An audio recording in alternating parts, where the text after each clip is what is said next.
Progressive Christian Devotional, Taylor Swift Edition. Some forms of Christianity teach that if you just accept Jesus into your heart, things will instantly improve. You will have peace and life will be much smoother. But the reality is that if we are truly following Christ, then we are going to receive pushback. In fact, our lives may get worse before they get better. Following Christ means we are pushing back against the dominant status quo built on the subjugation of marginalized people. Speaking out against injustice will not bring us peace, at least not the type of false peace that we often strive for, a peace that is built on the absence of conflict and on accepting the status quo. In Taylor Swift's song Peace, she tells her lover what she can and cannot do. She will love him, she will be with him through the highs and lows of life, she will give him a child, but she cannot give him peace. Taylor Swift has been pretty vocal about the pitfalls of fame. One of the downsides is the lack of privacy, being constantly judged by the tabloids. Any mistake is magnified.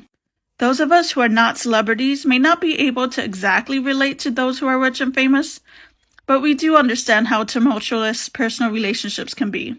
We might have trauma that we are navigating or a contentious relationship with family, etc.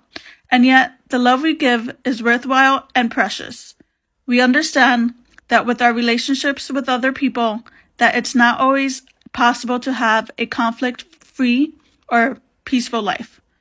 Why wouldn't that be the same with our relationship with the divine?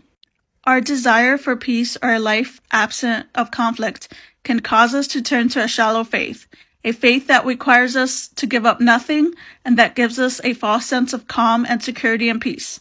But that's not the type of peace Jesus preaches.